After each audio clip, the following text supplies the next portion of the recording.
Electric charge and field के पहले video के बारे में क्लास 12th का हमने स्टार्ट कर दिया है। पहला चैप्टर पहला वीडियो ही है, ध्यान से पढ़िएगा ताकि आपको बढ़िया से समझ में आ जाए।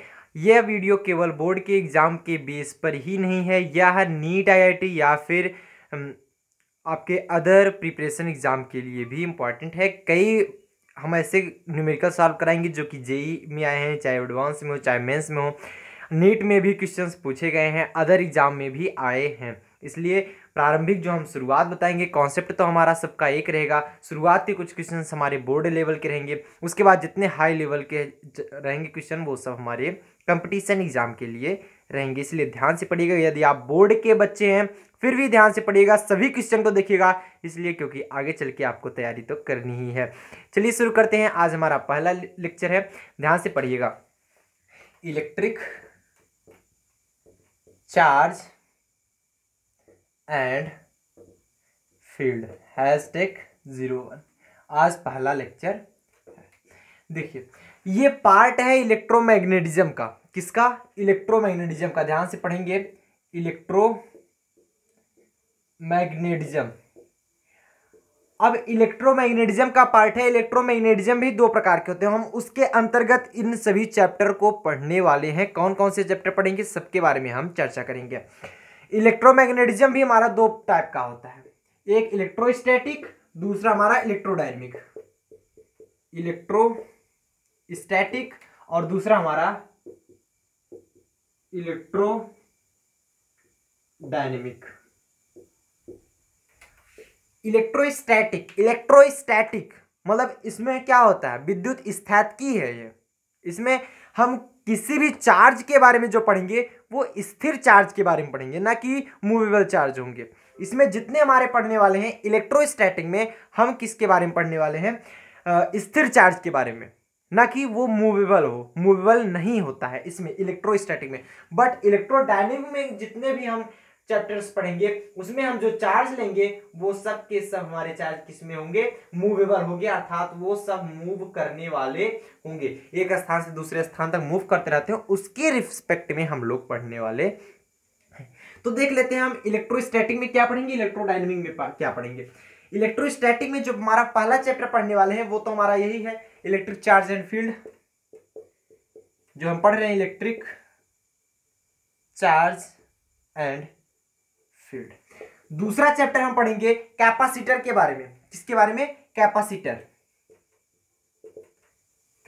के बारे में पढ़ेंगे। अब इलेक्ट्रोडायनेमिक में क्या पढ़ना है? इलेक्ट्रोडायनेमिक में आप करंट, इलेक्ट्रिसिटी पढ़ सकते हैं, मैग्नेटिज्म पढ़ेंगे, ईएमआई पढ़ेंगे और एसी पढ़ेंगे। ठीक, समझ में आया? चलिए, करंट, इलेक्ट्रिसिटी चैप्टर का नाम है, विद्युत धारा जिसे हम बोल सकते हैं, करंट, इलेक्ट्रिसिटी, और अल्टरनेट करंट के बारे में भी पढ़ेंगे, एसी जिसे बोल देंगे अल्टरनेट करंट, एसी। ईएमआई के भी बारे में पढ़ेंगे, इलेक्ट्रोमैग्नेटिक इंडक्शन जिसे हम पढ़ते हैं ईएमआई। ठीक, नोट कीजिए, फटाफट से नोट कीजिए। हाँ, मैग्नेटिज्म तो छूट ही गया, मैग्नेटिज्म के बारे में भी हम पढ़ने वाले हैं, मैग्नेटिज्म। तो इसमें हम टोटल 4 चैप्टर देखेंगे, इसमें हम 2 चैप्टर देखेंगे। फर्स्ट चैप्टर हम पढ़ने वाले हैं इलेक्ट्रिक चार्ज एंड फील्ड के बारे में। ये किसमें आएगा? इलेक्ट्रोस्टैटिक, अर्थात इसमें जितने भी हम चर्चा करेंगे वो 2 स्थिर बिंदु लिए जाएंगे या फिर नॉट मूवेबल चार्ज होंगे। कंफर्म होता है? नोट कर लीजिए देना फटाफट से, फिर हम चलते हैं आगे की तरफ। नोट डाउन कर लिए। चलिए, तो हमारे चैप्टर का नाम है इलेक्ट्रिक चार्ज एंड फील्ड। तो सबसे पहले हम बात करेंगे इलेक्ट्रिक चार्ज क्या है, उसके बाद हम बात करेंगे इलेक्ट्रिक फील्ड क्या है। सबसे पहले हम बात कर लेते हैं इलेक्ट्रिक चार्ज के बारे में। इलेक्ट्रिक चार्ज होता क्या है, इसकी यूनिट क्या होती है, इसकी क्वांटिटी क्या होती है, सबके बारे में चर्चा करते हुए फिर ये कितने प्रकार के होते हैं, फिर हम बात करेंगे इलेक्ट्रिक फील्ड के बारे में। हालांकि ये पूरा का पूरा हमारा कॉन्सेप्ट जो होगा एकदम नॉर्मली होने वाला है, क्योंकि आपका फर्स्ट लेक्चर है। फर्स्ट लेक्चर में जितने भी हमारा क्वांटिटी होंगे इसमें सब के सब हमारे किस में दिए जाएंगे, एक बेसिक तौर पे होंगे। इसलिए क्योंकि बेसिक चीज़ें अगर आपकी मजबूती रहेंगी तो आगे चीज़ें आपको जरूर समझ में आएंगी। सबसे पहले हम बात कर लेते हैं इलेक्ट्रिक चार्ज के बारे में। हेडिंग डालेंगे electric charge. Electric charge, electric charge होता क्या है ये पहले हम जानते हैं। देखिए इलेक्ट्रिक चार्ज क्या है, एक्सट्रिंसिक प्रॉपर्टी है कि इंट्रिंसिक प्रॉपर्टी। ये इंट्रिंसिक प्रॉपर्टी है, इसके बारे में कंप्लीट लेक्चर आपको चाहिए कि इंट्रिंसिक प्रॉपर्टी और एक्सट्रिंसिक प्रॉपर्टी क्या होती है। हम यहाँ पर तो नहीं समझाने वाले, आई बटन में आपको मिल रहा होगा, आई बटन क्लिक कीजिए। एक्सट्रिंसिक प्रॉपर्टी और इंट्रिंसिक प्रॉपर्टी के बारे में हमने कंफर्म बताया है, वहां पर जाकर के आप पूरा का पूरा वीडियो देख सकते हैं, क्योंकि वहां पर हम जब फिजिकल केमिस्ट्री पढ़ा रहे थे उसमें है इंट्रिंसिक और एक्सट्रिंसिक प्रॉपर्टी बहुत ही अच्छी तरीके से समझाया गया, वहां पर आपको क्लियर पता चल जाएगा। तो प्रॉपर्टी के बारे में अगर इसकी बात करें, जो प्रॉपर्टी होती है इलेक्ट्रिक चार्ज की वो होती है इंट्रिंसिक प्रॉपर्टी। इंट्रिंसिक प्रॉपर्टी समझ पा रहे हैं। अगर इसके यूनिट की बात करें,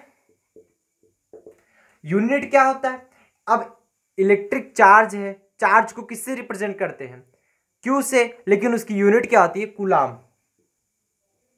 हालांकि दूसरे लेक्चर में हम कूलाम के बारे में चर्चा करेंगे, टोटल हमारा कूलाम ही रहेगा। टोटल हमारे जितने भी चाहे वेक्टर फॉर्म आप कूलाम ला और कूलाम का नियम पढ़ने वाले हैं वहां पर, ठीक। दूसरे लेक्चर में कूलाम को हम कैपिटल सी से रिप्रेजेंट करते हैं। अगर इसको किसके द्वारा रिप्रेजेंट किया जाता है ये चीज बात की जाए, मतलब सिंबल की बात की जाए, अगर सिंबल की बात की जाए तो इसे क्यू के द्वारा रिप्रेजेंट किया जाता है। तो ये कुछ है हमारा electric charge. Types of electric charge की अगर बात करेंगे हम, types of electric charge, electric charge कितने प्रकार के होते हैं। There are two types of electric charge, लिख लेंगे, there are two types of electric charge. Electric charge दो प्रकार के होते हैं, ठीक। कितने प्रकार के होते हैं, दो प्रकार के होते हैं। अब इलेक्ट्रिक चार्ज दो प्रकार के होते हैं, कौन कौन से होते हैं, किसको किसको पता है, सबको पता होगा। अब फर्स्ट तो हमारा होता है पॉजिटिव, सेकंड होता है नेगेटिव। लिखते रहिए आप लोग, तब तक हम इसको पिला खिला दें थोड़ा। भाई खाए पिए रहेगा तभी तो काम करेगा ना। देखिए एक पॉजिटिव होता है, दूसरा निगेटिव होता है। यदि पॉजिटिव पॉजिटिव है तो रिपल करेंगे, निगेटिव निगेटिव तो वो भी रिपल करेंगे। अगर चेन चार्ज आ गया, जैसे मान लीजिए पॉजिटिव निगेटिव आ गया, तो वो क्या करेंगे, अट्रैक्ट करेंगे। क्लियर हो गया होगा आपको, ठीक। चलिए अब हम बात करेंगे, there are two types of electric charge. Electric charge कितने प्रकार के होते हैं, दो प्रकार के होते हैं। फर्स्ट हमारा क्या होता है, positive charge, positive charge, and second होता है हमारा negative charge, negative charge. Positive charge और निगेटिव चार्ज, जब हमारे पॉजिटिव और पॉजिटिव दोनों रहेंगे, दोनों चार्ज यदि हमारे पॉजिटिव हैं तो ये क्या करेंगे, रिपल्सन होगा इसमें। रिपल्सन का मतलब समझते हैं, प्रतिकर्षण होगा, दूर दूर भागेंगे। मतलब इधर भी पॉजिटिव है, दूर भाग जाएंगे। मतलब एक दूसरे को अट्रैक्ट करने के बजाय दूर फेंकेंगे। जैसे आप चुंबक लेते हो ना, एक ही साइड का दोनों ले लीजिए, तो जब उसको मिलाते हैं तो वो दूर की तरफ भागता है, होता है ऐसा ना, वही चीज। यदि हम निगेटिव और निगेटिव ले लें फिर भी ये रिपल्सन करता है, बट जब हम एक पॉजिटिव एक निगेटिव ले, चाहे जो भी निगेटिव पॉजिटिव पॉजिटिव निगेटिव मतलब एक ही बात है, तब जाकर ये अट्रैक्ट करता है। इससे ये निष्कर्ष निकलता है कि जब हमारा डिफरेंट टाइप्स ऑफ चार्ज रहेंगे तब वो अट्रैक्ट करेंगे, जब हमारा सिमिलर चार्ज रहेंगे तो वो क्या करेंगे, रिपल करेंगे। कंफर्म होता है यहां तक, किसी को कोई प्रॉब्लम तो नहीं हुई। चलिए नोट कीजिए फटाफट से, इतना नोट कर लिए। चलिए अब आपके मन में एक सवाल उठ रहा होगा कि क्यों, जैसे मान लीजिए कुछ बच्चे होते हैं ज्यादा सोचते हैं, तो कुछ न कुछ किसी न किसी मन में दिमाग में तो आया ही होगा कि क्यों इसका नाम, अगर मान लीजिए सपोज दैट कि पॉजिटिव और निगेटिव ही क्यों पड़ा, ये बताइए पहले। जैसे मेरा नाम विवेक है तो क्यों मेरा नाम विवेक पड़ा, तो उसका तो रीजन है नहीं, क्योंकि घर वाले ने रख दिया, ऐसा नाम वैसा नाम, कुछ भी जिसका जो भी नाम है घर वाले ने रख दिया मान लीजिए।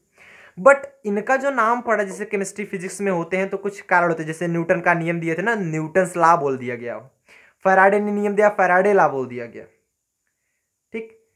तो उसी प्रकार यदि वो उसका नाम मान लीजिए दे दिया गया, तो इनका नाम पॉजिटिव और निगेटिव क्यों पड़ा? ये एक सवाल जनरिक है, आपके मन में उठ सकता है। चलिए मैं आज क्लियर कर दूंगा पॉजिटिव और निगेटिव क्यों पड़ा, ये चार्ज, ये चीज हम पहले जानेंगे। हम जानते हैं सपोज दैट ये कोई पार्टिकल है, कोई भी ये क्या है, पार्टिकल है। पार्टिकल, पहले तो ये खोज हुई किसी भी पार्टिकल, हर एक पार्टिकल क्या होता है, न्यूट्रल होता है। जैसे ये पार्टिकल, ये भी हमारा क्या है, न्यूट्रल है। पार्टिकल क्या है, न्यूट्रल। इस संसार में जितने भी पार्टिकल हैं सब के सब न्यूट्रल होते हैं, सभी के सब क्या होते हैं, न्यूट्रल होते हैं, जितने भी पार्टिकल आपको दिख रहे हैं। तो पार्टिकल न्यूट्रल है तो मतलब नेट चार्ज, जितने भी पार्टिकल हैं वो क्या है, न्यूट्रल है। जब न्यूट्रल है तो मतलब नेट चार्ज जीरो। ये तो कंफर्म हुआ, जब न्यूट्रल है तो नेट चार्ज जीरो होना ही है, फिक्स है। न्यूट्रल है मतलब चार्ज टोटल उस पे जीरो है, तभी तो न्यूट्रल है। अगर पॉजिटिव चार्ज होता तो धनायन बनाता, जिसे आप प्लस आयन बोलते हो। अगर निगेटिव चार्ज होता तो ऋणायन बनाता, जिसे आप निगेटिव चार्ज बोलते हो। लेकिन हुआ क्या, मालूम कैसे चला, क्यों अगर प्लस आया तो उसे पॉजिटिव चार्ज बोला गया, निगेटिव चार्ज ही क्यों बोला गया? देखिए नेट चार्ज जीरो हुआ। अब आप बताइए, इसे फिजिकल तौर पे फिजिक्स के अनुसार सॉल्व करना इम्पॉसिबल था। फिर यहां पर आई हमारी मैथमेटिक्स। मैथमेटिक्स की जगह पर हमने मैथमेटिक्स के अनुसार इसको सॉल्व किया। कोई भी ऐसी संख्या बताइए जिसको जोड़ने पर नेट जो आए वो क्या आए, जीरो आए। मतलब आप यदि एक, देखिए सिंपल समझिए, जैसे वन की बात करें, वन की अगर एक हम प्लस वन ले लें, एक माइनस वन ले लें, दोनों के यदि ऐड कर दे तो वन प्लस माइनस वन मतलब वन माइनस वन जीरो आ रहा है कि नहीं? इसी प्रकार जितने भी हम पॉइंट लेंगे, चाहे जितने भी नंबर्स लेंगे, सबके सब जीरो आएंगे। मतलब टोटल हमारे चार्ज ऐड करने पर जीरो, अर्थात एक हमारा पॉजिटिव चार्ज ले लिया गया, एक हमारा निगेटिव चार्ज ले लिया गया। अब ये कुछ भी हो सकता है, ये प्लस का 4 प्लस माइनस का 4 जीरो, प्लस का 5 माइनस का 5 जीरो, प्लस का 100 माइनस का 100 जीरो, तो नेट चार्ज जीरो। इस आधार पर क्या किया गया था, पॉजिटिव और निगेटिव का नाम दिया गया था। कंफर्म होता है? किसी के मन में कोई डाउट नहीं? कंफर्म? हटाया जाए इसको। चलिए पहले एक बार नोट डाउन कर लीजिए आप लोग, फटाफट से नोट डाउन कर लिए। अब हम पढ़ने वाले हैं कंजर्वेशन ऑफ चार्ज और क्वांटाइजेशन ऑफ चार्ज। लेकिन जैसे चार्ज हो गया, चार्ज भी हमारा इंट्रिंसिक प्रॉपर्टी और मास भी इंट्रिंसिक प्रॉपर्टी है। आप लोग जानते हो चार्ज भी हमारा इंट्रिंसिक प्रॉपर्टी, मास भी हमारा इंट्रिंसिक प्रॉपर्टी। कई बच्चों के दिमाग में आ रहा हो सर अंतर क्या होता है दोनों में? मान लीजिए दोनों इंट्रिंसिक प्रॉपर्टी होती है, अंतर क्या होता है? सबसे पहले हम अंतर देख लेते हैं, दोनों में अंतर क्या होता है मास में और चार्ज में। What is difference between charge and mass, या कोई पूछ भी ले, आपको जानना बहुत ही जरूरी है। डिफरेंस बिटवीन हेडिंग डालेंगे, हालांकि इससे रिलेटेड ये नहीं है, बट ये जानना आपको बहुत ही जरूरी है। Difference between charge and mass. Charge और मास में क्या अंतर होता है, ये चीज हम जानेंगे। चार्ज और मास में अंतर क्या होता है? सर चार्ज सी से स्टार्ट होता है, मास एम से स्टार्ट होता है। उसका नाम चार्ज है, उसका नाम मास है ना, दो डिफरेंसेस मिल गए। अरे बच्चों ऐसे डिफरेंसेस नहीं बताने हैं कि उसका नाम ये है, उसका नाम ये है, ये इसका फर्स्ट सी से स्टार्ट होता है, उसका फर्स्ट एम से, ऐसा कुछ नहीं बताना है। अब देखो, एक तरफ लिखेंगे चार्ज, दूसरी तरफ लिखेंगे मास। अगर सिमिलरिटीज की बात करें, दोनों ही हमारे क्या हैं, इंट्रिंसिक प्रॉपर्टी, सिमिलरिटीज है। हम बात करें डिफरेंस के बारे में, डिफरेंस क्या क्या होते हैं चार्ज और मास के। अगर बात कर ले सिमिलरिटी पहले हम, तो सिमिलरिटी जनरली जानते हो, दोनों हमारे इंट्रिंसिक प्रॉपर्टी होते हैं। चार्ज ऑलवेज क्या होता है, चार्ज कैन बी, फर्स्ट लिखेंगे charge can be positive and negative. Charge दोनों हो सकता है, पॉजिटिव निगेटिव होता ही है, हो सकता नहीं होता है। चार्ज पॉजिटिव और निगेटिव दोनों होता है, बट मास ऑलवेज पॉजिटिव होता है। मास ऑलवेज पॉजिटिव। ऐसा क्यों? ऐसा क्यों मास ऑलवेज पॉजिटिव क्यों होता है? सर निगेटिव भी तो होता है। कहाँ होता है निगेटिव? अरे ये मार्कर है, मान लो 50 ग्राम का, सपोज दैट 50 ग्राम का मार्कर। अरे कैप निकाल लो फिर भी ये तो ये 10 ग्राम का तो होगा ही, ऐसा तो होता नहीं -10 ग्राम का। एक छोटी सी चींटी ले लो, वो भी मिलीग्राम में होगी, लेकिन होगी तो माइनस में तो नहीं होगी ना, -3 मिलीग्राम, ऐसे थोड़ी होता है। तो मतलब होगा, क्वांटिटी है, यदि मास है उसका तो ऑलवेज पॉजिटिव होगा। कभी आप देखे हो ना कि जाओ कुछ लेने, मान लो जो आप लोग सबसे ज़्यादा शक्कर पसंद होता है ना, मीठा बच्चे ज़्यादा खाते हैं, तो -1 किलोग्राम शक्कर दे दो, मांगे हो कभी? दुकानदार मार भगा देगा। ऐसा होता क्या है कि मास ऑलवेज पॉजिटिव, क्योंकि उसके अंदर कुछ ना कुछ क्वांटिटी है, कुछ ना कुछ क्वांटिटी है, तो उसका कुछ ना कुछ भार होगा। मास और मतलब द्रव्यमान और भार में अंतर है, वेट और मास में भी अंतर है। अब चलो जंग छिड़ गई तो बता देते हैं, पहले इसको कंप्लीट कर लें उसके बाद बता रहे हैं। दूसरा क्या होता है, ये स्पीड पर डिपेंड नहीं करता, it does not depend upon speed. Charge speed से कोई मतलब नहीं है, बट मास जो है स्पीड पे डिपेंड करता है, द्रव्यमान जो है स्पीड पे डिपेंड करता है, but it is independent upon speed. समझ पा रहे हो? इंडिपेंडेंट लिखे या फिर नॉन डिपेंडेंट लिखे, बात एक ही है यार। अगर इसकी बात करें, इट्स डिपेंड अपॉन स्पीड, ये डिपेंड करता है स्पीड पे। मतलब आज जनरली जान लो, सपोज दैट, अब देखो एक प्रैक्टिकल में ये मार्कर है, या बॉल ले लो, आप लोग क्रिकेट बहुत ज्यादा खेलते होगे ना, बॉल ले लो। अब लड़कियां सोच रही हैं अरे सर हम नहीं खेलते हैं तो अब देखो कई बच्चे खेलती भी हैं। एक बॉल है, बॉल को जब आप उछालते हो थोड़ी ऊपर तक, ऐसे हाथ में लगा, थोड़ा सा महसूस हुआ बॉल आई ना, थोड़ा सा उछालो और ऊपर उछालो और ज्यादा महसूस हुआ। लेकिन जब बॉल एकदम ऊपर तक उछालो और तब जाकर जब हमारे हाथ में आती है, लगता है कि नहीं लगता? लगता है।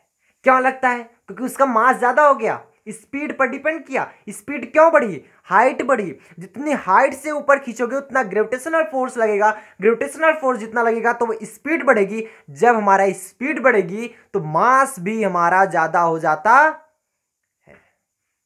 कुछ दिमाग में घुसा? दिमाग खुला कि नहीं? समझो फिर से। जब ऊपर से गेंद आती है तो हाथ में क्यों लगता है, कभी सोचा? क्योंकि उसकी स्पीड ज्यादा है। स्पीड ज्यादा होने से क्या मतलब, जब तक मास बढ़ा नहीं तो हाथ में क्यों लगा? स्पीड ज्यादा है, स्पीड ज्यादा होने के कारण उसमें मास पे भी डिपेंड आया। और स्पीड ज्यादा क्यों हुई? क्योंकि ज्यादा ऊंचाई होने के कारण ग्रेविटेशनल फोर्स ज्यादा लगा। ग्रेविटेशनल फोर्स जितनी ऊंचाई से ज्यादा खींचोगे उतना ही ज्यादा तेज लगता है। ठीक, ऐसा मैं ये बात नहीं कर रहा हूं कि यहां पर ग्रेविटेशनल फोर्स कम है यहां पर ज्यादा है, नहीं नहीं, वो डिस्टेंस पे डिपेंड करते चला जाता है। जितनी ऊपर ले जाओगे वहां से उतना तो मतलब ग्रेविटेशनल फोर्स उतना ही लग रहा है, यहां पर भी यहां पर भी, बट यहां पर डिस्टेंस ज्यादा होने के कारण ये जब उतने ही फोर्स से खींचता है तो इसकी स्पीड बढ़ जाती, जिससे आपको मास ज्यादा लगने लगता है। सबको कंफर्म हुआ? किसी को कोई दिक्कत नहीं हुई? देखिए तब तक पढ़िए जब तक आपको कंफर्म ना हो जाए।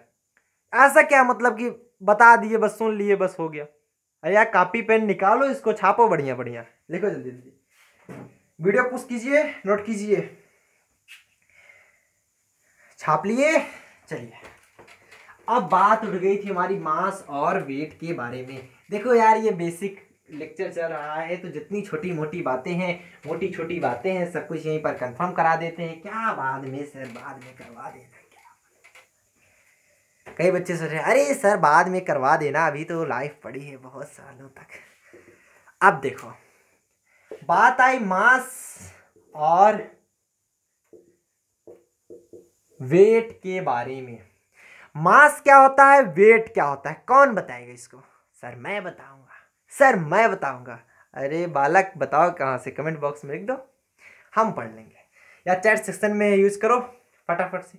मास क्या होता है? Net quantity of matter, net quantity of any particle, किसी भी पार्टिकल की नेट क्वांटिटी ही हमारी मास कहलाती है। मास मतलब उसमें कितनी क्वांटिटी है वही हमारी मास है। मतलब ये मार्कर है, इतने इसमें इसको बनाने में प्लास्टिक की कितनी मात्रा लगी वो हमारी मास कहलाती है।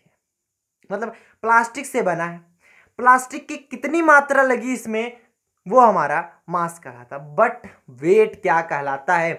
वेट क्या कहलाता है? किसी भी पार्टिकल को पृथ्वी अपनी तरफ जितने बल से खींचती है that is the called weight. आप जानते हो W बराबर mg, जी गुना होता है मास का वेट। मतलब W बराबर mg। जैसे 1 किलो देखते हो आप, तो 1 किलो का जब बाट देखो तो उसमें लोहे की कितनी मात्रा लगी है that is called mass. But वो लोहा 1 किलो दिखा रहा है, 1 किलो भार दिखा रहा है, दैट इज द वेट। बहुत बच्चे कंफ्यूज रहते हैं। वो 1 किलो बाट है हमारा, that is the weight, but उसमें लोहे की मात्रा कितनी लगी है दैट इज द मास।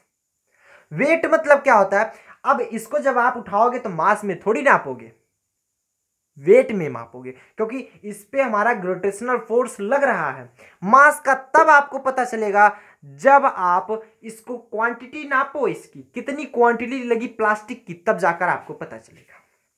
ठीक, मतलब मास समझो यदि 10 है इसका, तो सपोज दैट मास क्या है 10 है ना, तो क्या वेट भी 10 थोड़ी होगा? अरे सिंपल सा निकाल लो, वेट निकालोगे, यम की जगह 10 रखोगे और ग्रेविटेशनल फोर्स, सॉरी फोर्स नहीं, ये स्मॉल जी और कैपिटल जी आप लोग जानते होगे ना, ये वो गुरुत्वाकर्षण कांस्टेंट है, ग्रेविटेशनल कांस्टेंट, और ये क्या है ग्रेविटेशनल एक्सीलरेशन, जिसकी वैल्यू 9.8 होती है मीटर पर सेकंड स्क्वायर, या फिर कहीं कहीं आपको 10 भी यूज कर लिए जाते हैं जहां पर नहीं दिया रहता है। हालांकि मैं 9.8 ही यूज करूंगा, ज्यादातर यही 0.2 से थोड़ा बहुत अंतर पड़ता है। अब क्या होगा 98, अगर ये W बराबर 98, अगर किलोग्राम में है तो किलोग्राम, ग्राम में है तो ग्राम, जिसमें भी होगा, मान लिए कुछ भी नहीं है तो यूनिट है, जो भी होगा तो आगे चल के देख लेंगे। अब देखिए ये 98 आ रहा है, क्यों? क्योंकि W बराबर mg होता है। उम्मीद करते हैं आपको समझ में आ गया होगा। वेट और मास के बारे में हम आप लोगों को बहकाते हुए नहीं चलेंगे, जल्द से जल्द आप लोगों का टॉपिक कवर कराते चलेंगे। हाँ, जल्दी क्या है यार, पढ़ते रहो धीरे धीरे, आराम आराम। जल्दी में पढ़ोगे तो सब कुछ भूल जाओगे, धीरे धीरे पढ़ोगे सब कुछ याद रहेगा। लेकिन इतना मत करो कि जल्दी जल्दी पढ़ लेंगे और सब कुछ भूल जाएंगे, धीरे धीरे पढ़ेंगे सब कुछ याद रहेगा, ऐसी बात भी तो नहीं है। रिवीजन तो भाई करना पड़ेगा। अगली जो बात आती है कंजर्वेशन ऑफ चार्ज, हेड डालेंगे कंजर्वेशन ऑफ चार्ज। आज के लेक्चर में आपको चार्ज से रिलेटेड सभी पॉइंट क्लियर हो जाएंगे। चार्ज से रिलेटेड कोई ऐसा पॉइंट नहीं बचेगा जो आपको ऐसा हो कि नहीं आ रहा है। चार्ज से रिलेटेड हर एक पॉइंट आपको समझ में आएगा। कंजर्वेशन ऑफ चार्ज क्या होता है इसके बारे में देखेंगे। ये भी मरने के लिए आ गया। कंजर्वेशन ऑफ चार्ज, देखो कंजर्वेशन ऑफ चार्ज कहोगे सर, चार्ज को न तो उत्पन्न किया जा सकता है न तो नष्ट किया जा सकता, बस इसे इस रूप से इस रूप में परिवर्तित किया जा सकता है। मतलब चार्ज को आप नष्ट कर सकते हो? नहीं, बिल्कुल भी नहीं कर सकते। चार्ज को आप बना सकते हो? नहीं बना सकते, बस इसे ट्रांसफर कर सकते हो। जैसे सपोज दैट, अब देखो दो हाथ है, क्या अभी चार्ज है? नहीं, अभी न्यूट्रल है, पक्का न्यूट्रल है ना। अब देखो होता क्या है, इसको खूब जोर जोर रगड़ो, हमारे साथ साथ रगड़ो सब लोग जोर लगा के। अब मालूम चला हाथ गर्म हुआ कि नहीं हुआ? हुआ कंफर्म। चार्ज को बनाए? नहीं बनाए। चार्ज खत्म हुआ? नहीं खत्म हुआ। आफ्टर इट ये अपने आप फिर से न्यूट्रल में हो जाता है। तो चार्ज ना तो बना सकते हो, ऐसा थोड़ी है खिचड़ी है लगा दो बन जाएगा। चार्ज को ना तो बना सकते हो ना ही नष्ट कर सकते हो, but it can convert from one two another, यह एक रूप से दूसरे रूप में परिवर्तित किया जा सकता है। कंफर्म है? चलिए छापो जल्दी जल्दी। चार्ज, कंजर्वेशन ऑफ चार्ज यही कहलाता है। Charge can not be created, या कैन नॉट ना यूज करिए, थोड़ा सा और स्ट्रांग लिख लीजिए। Charge neither be created nor destroyed. Charge ना तो क्रिएट किया जा सकता है ना तो डिस्ट्रॉय किया जा सकता है, but it can only transfer from one two another. ये एक दूसरे में केवल ट्रांसफर किया जा सकता है, ये नष्ट नहीं किया जा सकता है, न तो उत्पन्न किया जा सकता है। सबको समझ में आया? क्लियर है? अब देखो ये यहां पर बी थोड़ी रहेगा, neither created nor be destroyed. English इतनी स्ट्रांग नहीं है जी, समझ लिया करो। ये कंफर्म हुआ कंजर्वेशन ऑफ चार्ज। कैसे? ना तो चार्ज को उत्पन्न नहीं किया जा सकता है, ना तो नष्ट किया जा सकता है, केवल एक रूप से दूसरे रूप में परिवर्तित किया जा सकता है। और दूसरा नियम क्या है इसका? सब लोग यही जानते हैं, दूसरे नियम बहुत कम लोग जानते हैं। चलो मैं दूसरा नियम बता देता हूं, आप लोग जानोगे, फिक्स है, जानोगे। Total charge on an isolated system, किसी आइसोलेटेड सिस्टम में जो टोटल चार्ज होता है रिमेन्स कांस्टेंट रहता है। टोटल चार्ज लिखेंगे, total charge in an isolated system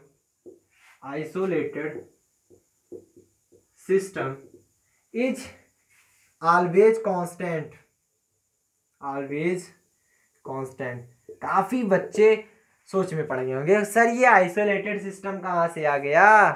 isolated system मतलब आप समझ लो जैसे थर्मस आप यूज करते हो, चाय उसमें भर दी, काफी देर तक ठंडी नहीं होती लेकिन बाद में ठंडी हो जाती है, क्योंकि 100% हर चीज परफेक्ट नहीं है। सब लोग जानते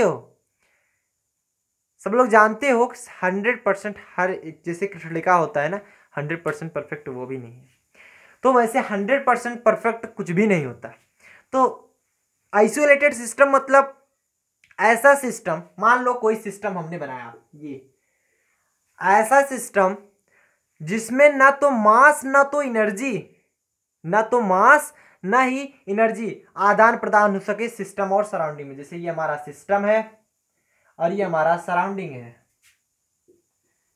और ये हमारा बाउंड्री कहलाता है, ये बीच वाला बाउंड्री सब लोग जानते हैं ना, अपने घर पे खिंचवाया होगा बाउंड्री, इसका बाउंड्री बना है। तो सिस्टम और सराउंडिंग मतलब सिस्टम और सराउंडिंग के बीच में ना तो एनर्जी का आदान प्रदान हो पाता है, एनर्जी का भी आदान प्रदान नहीं हो पाता है, और न ही मास का।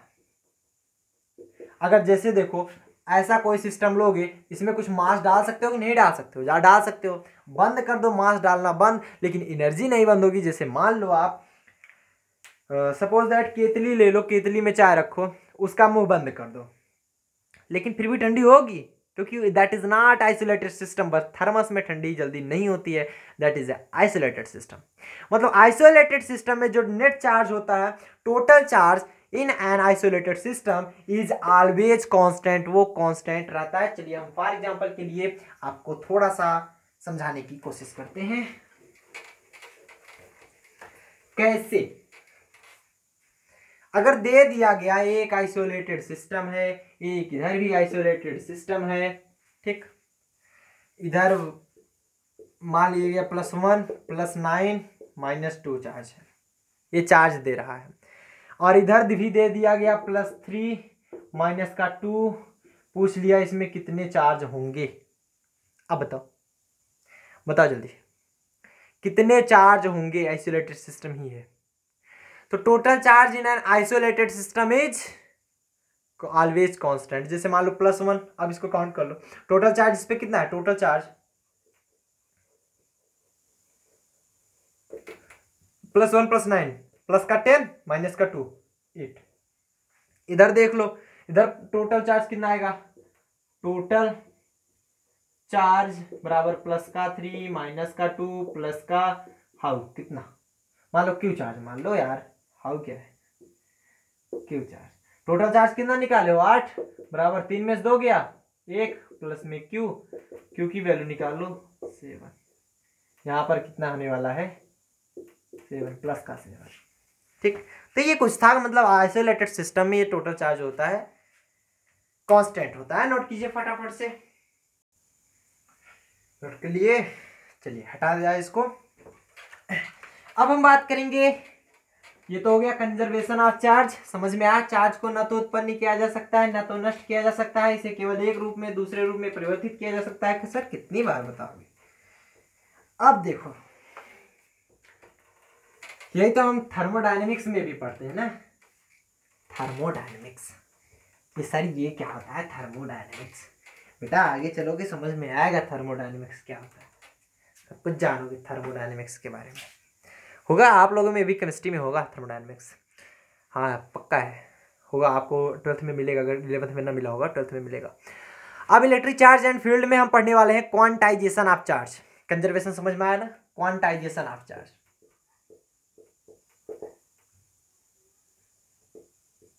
Quantization of charge. अब ये क्या होता है क्वांटाइजेशन ऑफ चार्ज?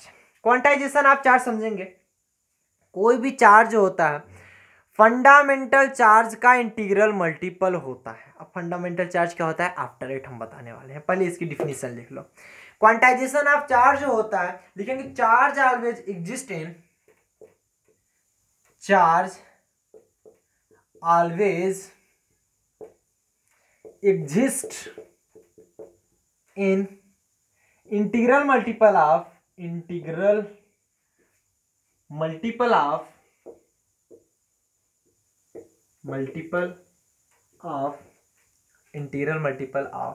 किसका fundamental charge, fundamental charge.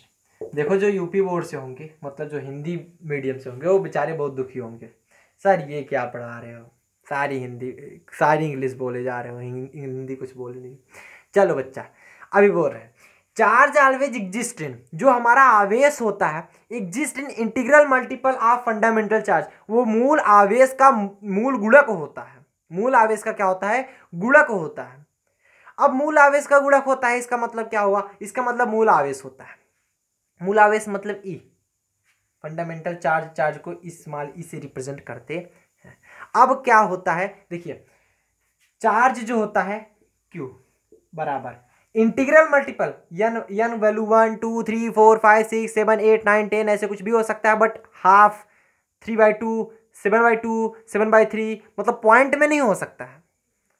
n ये प्लस में हो भी हो सकता है और माइनस में भी हो सकता है, इसके ये मतलब है, मतलब चार्ज हो सकता है प्लस का ई, प्लस का 2e, प्लस का 3e, प्लस का 4e, प्लस का सो ऑन यानी हो सकता है।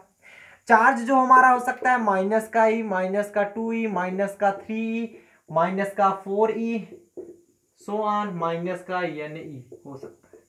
बट जो Q इज नॉट क्या नहीं हो सकता है, माइनस का हाफ ई बोल दो, प्लस का हाफ ई बोल दो, मतलब पॉइंट में ऐसा कुछ भी नहीं होने वाला है, ये दोनों होंगे। इसीलिए इसे बोला गया charge always exist in integral multiple. ये n क्या है इंटीग्रल मल्टीपल है, 1 2 3 4 5 6 7 8 ऐसे, मतलब पॉइंट में नहीं होगा। 1/2 करोगे 0.5 आ जाएगा। ठीक, तो 1 2 3 ऐसे होगा, ये नहीं है कि जिसे ये मार्कर इसको अगर एक चार्ज देगा, सपोज दैट, ऐसा नहीं है कि ये मार्कर इसको आधा चार्ज दे देगा या 1.5 चार्ज देगा, ऐसा कुछ नहीं होगा। जब देगा 1 चार्ज 2 चार्ज 3 4 5 प्लस माइनस कुछ भी दे सकता है, बट +1 2 3 मतलब इंटीग्रल मल्टीपल। समझ में आया? अब कंफ्यूज हो गए ये क्या होता है फंडामेंटल चार्ज, सर तो समझ तो गए फंडामेंटल चार्ज। देखो फंडामेंटल चार्ज क्या होता है, ये फार्मूले पे भी हम क्वेश्चन कराएंगे आपको, हलवा सवाल रहेगा, टेंशन मत लो, सब सिंपल सवाल रहेंगे। फंडामेंटल चार्ज क्या होता है पहले ये देख लेते हैं। फंडामेंटल, अरे वो वाला मेंटल नहीं, मेंटल चार्ज नहीं तो समझ लो कि ये फंडा जो है पागल है। फंडामेंटल चार्ज, फंडामेंटल चार्ज वह चार्ज होता है जो जनरली इलेक्ट्रॉन पर होता है। इलेक्ट्रॉन पर होता है तो ई को बोलते हैं फंडामेंटल चार्ज। जैसे इलेक्ट्रॉन पर होता है तो माइनस का 1.6 × 10⁻19 हो जाएगा, प्रोटॉन का होता है तो प्लस का 1.6 × 10⁻19 हो जाएगा। तो फंडामेंटल चार्ज जो होता है इसको लिखेंगे कि the smallest charge which exist independently, the smallest charge, the smallest charge which, ऐसा छोटी से छोटी इकाई, चार्ज की सबसे छोटी इकाई फंडामेंटल चार्ज ही होता है, मतलब चार्ज की सबसे छोटी इकाई को ही हम बोलते हैं द स्मॉलेस्ट चार्ज, स्मॉलर भी नहीं, स्मॉलेस्ट सबसे छोटी इकाई charge which exist independently, independently, independently, आगे क्या बोलता है, independently is charge on electron, is charge on electron is called fundamental charge, fundamental charge e. कह रहा है चार्ज की आवेश की से छोटी इकाई जो कि किसी इलेक्ट्रॉन पर होती, एग्जिस्ट करती है, वो क्या कहलाती है हमारी फंडामेंटल चार्ज। अगर ई की वैल्यू फाइंड करना हो, the value of fundamental charge is 1.6 × 10⁻19 coulomb. समझ पाए ये चार्ज। अगर हम बात करें इलेक्ट्रॉन की, इलेक्ट्रॉन पे कितना चार्ज होता है, माइनस का 1.6 × 10⁻19 कूलम। अगर हम प्रोटॉन की बात करें, प्रोटॉन पे कितना होता है, प्लस का 1.6 × 10⁻19 कूलम। ये चीज आप कंफर्म कर लीजिए। समझ में आ गया, नोट डाउन कर लीजिए। उम्मीद करते हैं क्वांटाइजेशन ऑफ चार्ज में कोई भी दिक्कत नहीं होगी, कोई शिकायत नहीं होगी। अब नहीं समझ में आया, कमेंट बॉक्स का यूज कर लो, चैट सेक्शन का यूज कर लो, हम जरूर आपकी रिप्लाई करेंगे। नोट कीजिए फटाफट से, नोट कर लिए। चलिए अब एक क्वेश्चन लिखते हैं। इसे क्वेश्चन आप देखते हैं क्वेश्चन किस प्रकार से आपका आ सकता है, वो चीज देखेंगे। नोट कर लिए, हटाया जाए इसको। अब इसी Q बराबर यानी पे हम क्या लगाएंगे, थोड़ा बहुत क्वेश्चंस लगाने वाले हैं जो कि इंपॉर्टेंट होने वाले हैं, आ सकता है आपकी एग्जाम में, या वैसे भी जानना जरूरी है। ठीक, क्वेश्चन कह रहा है, क्वेश्चन क्या कह रहा है, can a charge of, can a charge of 3.2 into कुछ भी वैल्यू रख दो 10⁻⁻19 coulomb given to a body, किसी बॉडी को इतना चार्ज क्या दिया जा सकता है ना, ये पूछा रहा है। गिवन टू ए बॉडी, दिख रहा है साफ साफ, किसी भी बॉडी को क्या इतना चार्ज दिया जा सकता है। अब ये कौन सी बात है, कैसे निकालेंगे, एकदम सिंपल सा है, देखना ध्यान से। Q बराबर NE, देखो बोर्ड बढ़िया मिला है, बढ़िया दूर दूर लिखो।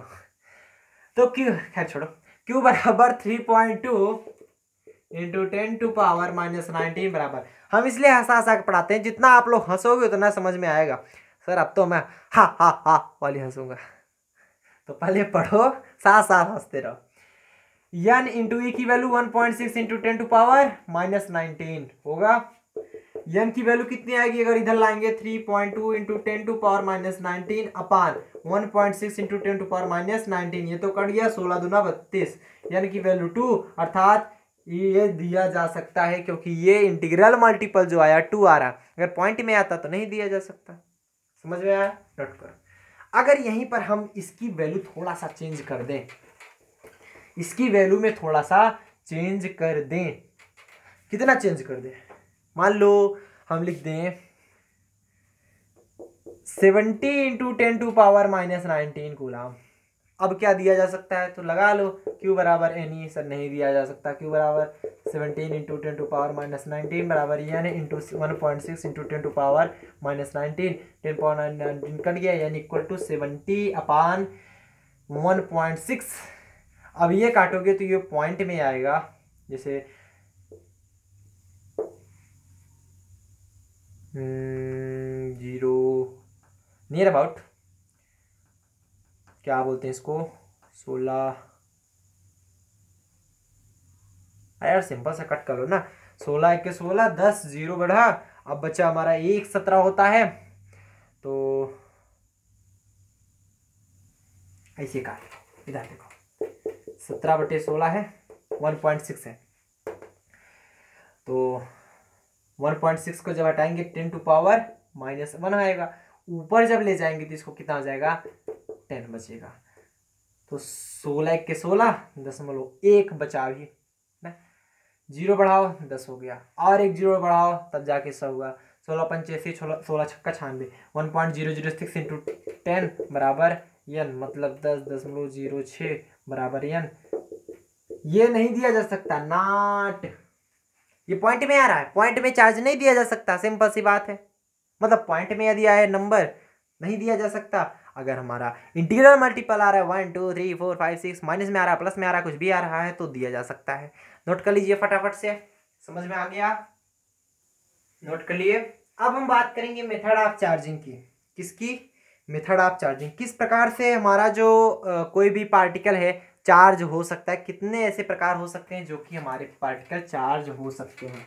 एक तो हमारा डायरेक्ट हो सकता है, मान लीजिए कोई भी चार्ज हो, उसके बगल यदि हम न्यूट्रल वाला सब्सटेंस ले जाकर रखते हैं तो वो चार्ज हमारा चला जाए उस पर, ये हो सकता है। दूसरा हमारा फ्रिक्शन हो सकता है, उसको सटा दें। तीसरी चीज़ अभी बता रहे हैं इंडक्शन के द्वारा। चलो, कंडक्शन, इंडक्शन और फ्रिक्शन, तीन द्वारा इसे चार्ज कर सकते हैं। 13 method of charging. Method of charging first तो हमारा कहलाता है डायरेक्ट मेथड, जिसे हम बोलते हैं कंडक्शन। सही रहेगा, सही है, सब सही है। सेकंड हमारा कहलाता है इंडक्शन। थर्ड हमारा फ्रिक्शन के द्वारा। तीन मेथड द्वारा हम इसे कर सकते हैं। अब ये मत समझना तीनों में हम अंतर बताने वाले हैं, ये मेथड है, तीन मेथड द्वारा हम कर सकते हैं। कंडक्शन का मेथड कैसे होगा, इसे हम बोलते हैं डायरेक्ट मेथड। Direct method. अब देखो, जैसे तुम्हारे पास 10 रुपए है, तुम्हारे बगल कोई बैठा है लड़का, तो आइसक्रीम उसको भी खाने का मन कर रहा है ना, तो आपके पास 10 रुपए है, तो 10 वाली आइसक्रीम खाओगे कि 5-5 वाली खिला दोगे?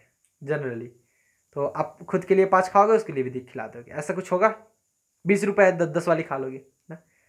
नहीं तो निर्दयी हो गए, हम क्या खिलाएं, ऐसा नहीं होता ना, सबके अंदर दया होती है। तो ऐसे चार्जों के भी अंदर दया होती है। डायरेक्ट मेथड कर लेते हैं, बेचारी को आधा उसको भी दे देते हैं अगर उसके पास कोई न्यूट्रल सब्सटेंस बैठा है तो, ठीक। तो मतलब होता क्या है, कोई सब्सटेंस है जिसपे मान लो चार्ज है, कितना भी चार्ज है, उसके पास यदि हम न्यूट्रल लेकर जाएं, न्यूट्रल, स्पेलिंग शायद मिस्टेक है, न्यूट्रल सब्सटेंस लेकर हम जाएं, ठीक। जब न्यूट्रल सब्सटेंस लेकर जाएंगे होगा क्या, ध्यान से समझिएगा फिर समझ में आएगा आपको। होगा क्या, ये कुछ अपने चार्ज को इससे चेंज करेंगे, तो मतलब कुछ ऐसा बन जाएगा, इस पे भी चार्ज आ गए। एक तो ये डायरेक्ट मेथड हो सकता है, ये ए है, ये बी है, ये भी ए, पहले न्यूट्रल था, बाद में क्या हो गया जब डायरेक्ट मेथड है। दूसरा हमारा क्या है, इंडक्शन विदाउट डायरेक्ट मेथड। जैसे मान लीजिए आपके पास कोई माइनस चार्ज है या प्लस चार्ज है, कुछ भी चार्ज ले सकते हो। एक बार प्लस चार्ज लेकर दिखा दे रहे हैं, एक बार माइनस चार्ज लेकर दिखा दे। आपको एक पॉइंट है जिसपे आपको चाहिए चार्ज, जिसको आपको चार्ज करना है, आपको क्या करना है, चार्ज करना है।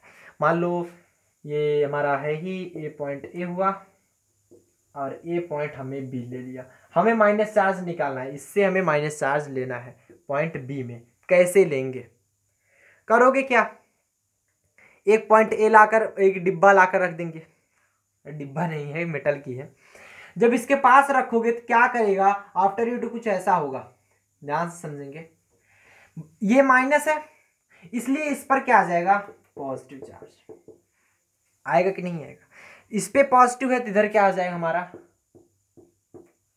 निगेटिव चार्ज होगा। कंफर्म है, सबको कंफर्म हुआ, निगेटिव चार्ज। अब हम क्या करेंगे, ये निगेटिव चार्ज हुआ, ये डब्बा था ही हमारा, इसको बी वाले को लाकर इधर सटा दिए, बी वालों को एकदम लाकर पास में रख दिया। इधर तो हमारा माइनस चार्ज था। अब इसको इसके पास पकड़े रहिए, जिसके कारण ये प्लस आवेश ना जाने पाए, नहीं तो इधर प्लस आवेश आ जाएगा, इधर क्या होगा प्लस आवेश। इसलिए इसको पास में ही रखे रहिए ताकि इसको प्लस को ये अट्रैक्ट किया रहे। जब ये अट्रैक्ट किया रहेगा तो माइनस आवेश टोटल ये क्या करेगा, बी वाले में चला जाएगा।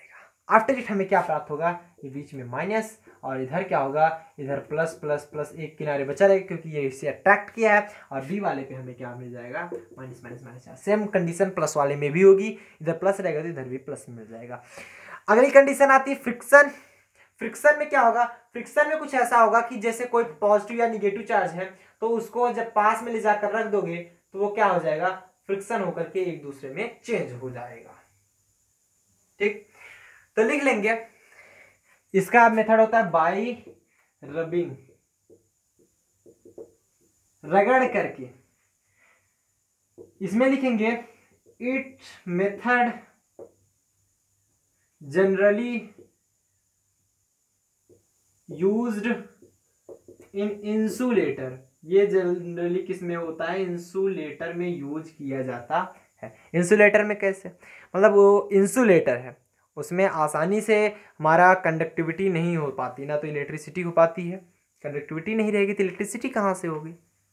तो होता क्या है, जैसे आप ले लो एक ऊन का धागा, ऊन देखो ना जिससे आपका स्वेटर बनता है, ऊन का धागा ले लो और उसको जब हम एक स्केल पर, प्लास्टिक की स्केल पर रगड़ते हैं, दो के दोनों हमारे क्या हैं, ऊन का धागा भी हमारा एक क्या है, इंसुलेटर, और जिसे आप कुछ अलग बोलते हो यार, जिसमें इलेक्ट्रिसिटी न प्रवाहित हो सके, ना तो हीट प्रवाहित हो सके। और एक हमारा स्केल ले लेते हैं, जैसे कोई भी प्लास्टिक का स्केल ले लीजिए, तो दो को दोनों हमारे इंसुलेटर हैं, लेकिन जब उसको रगड़ते हैं तो क्या होता है, पॉजिटिव और निगेटिव चार्ज हो जाता है। ठीक, और जब हम लटकाते हैं दोनों, अगर स्केल को ही एक साथ लटका दें तो क्या करेंगे, रिपल करता है। जब हम ऊन को एक साथ लटका दें तो वो भी हमारा रिपल कर जाता है। जब हम स्केल को और एक ऊन के धागे को लटकाते हैं तो एक दूसरे को क्या करता है, आकर्षित करता है, मतलब पॉजिटिव और निगेटिव चार्ज आता है, उस पर चार्ज आता है। तो ये बाई रबिंग मेथड से हम क्या करते हैं, अब एग्जाम्पल तौर पे आप लिख सकते हैं, ऊन का धागा और स्केल, उनका वॉल्यूम होता है वूलन, WOOLEN। तो जैसे मान लीजिए कोई भी आपका स्केल है और किसी दूसरे पार्टिकल से रगड़ दिया गया या उनके धागे से रगड़ दिया गया, जब रगड़ते हो तो इसके बीच में फ्रिक्शन उत्पन्न होता है। क्या होता है, फ्रिक्शन, घर्षण बल कार्य करता है, जिसके कारण क्या होता है, उसमें चार्ज आ जाते हैं, किसी पे पॉजिटिव चार्ज, किसी पे निगेटिव चार्ज। मान लो इस पे क्या आ गया, किसी पे पॉजिटिव चार्ज आ जाता है, किसी में निगेटिव चार्ज। जैसे आपने अभी ये हाथ को अपने रगड़ा, देखिए हाथ को रगड़े, सुनाई दे रहा होगा ना, हाथ गर्म हुआ। पहले ये क्या है, ये तो इंसुलेटर है नहीं, मैं ऐसा नहीं कर रहा हूं, बट आप जब दो, जैसे पहले के आप सुने होंगे, पहले के जो आदि मानव हुआ करते थे वो पत्थर से पत्थर टकरा करके क्या करते थे, अग्नि उत्पन्न करते थे। दो के दोनों पत्थर है, क्या है हमारा इंसुलेटर, लेकिन जब उसमें टकरा रहा है, उसमें फ्रिक्शन कार्य कर रहा है, तब जाके उसमें चार्ज उत्पन्न होता है, तभी तो इलेक्ट्रिसिटी आती है। नोट कीजिए। तो आज का लेक्चर उम्मीद करते हैं आपको समझ में आया होगा। अगली वीडियो में हम बात करेंगे कूलाम्ब्स लॉ के बारे में। कूलाम्ब्स लॉ के बारे में टोटल चर्चा करने वाले हैं, जितने भी पॉइंट्स होंगे कूलाम्ब्स लॉ के बारे में हम चर्चा करेंगे। उसके बाद कुछ इंपॉर्टेंट हम न्यूमेरिकल्स लेंगे, पहले हमारे बोर्ड लेवल के, फिर हमारे हाई लेवल के, जैसे जेईई IIT की जो तैयारी कर रहे हैं या फिर नीट तैयारी कर रहे हैं, तो हाई लेवल के हमारे क्वेश्चंस होंगे। हालांकि बोर्ड वाले बच्चे भी ध्यान से पढ़िएगा, क्योंकि अगर ध्यान से पढ़े रहेंगे तभी जाकर आप लोग आगे चल के आपका सिलेक्शन हो पाएगा। यदि आपका सिलेक्शन होगा हमें भी बहुत ही अच्छा लगेगा। आज के लिए बस इतना ही, मिलते हैं अगली वीडियो में, फिर से मुलाकात होगी एक नए वीडियो के साथ। हमारी आपकी जर्नी हमेशा चलती रहेगी, बस इसी तरह आप लोग अपना प्यार बनाए रहिए, हमारा भी प्यार आप लोगों के साथ बना रहेगा। तो आज के लिए बस इतना ही, फिर से मिलेंगे दूसरे वीडियो के साथ, वो भी कूलाम्ब्स लॉ के साथ।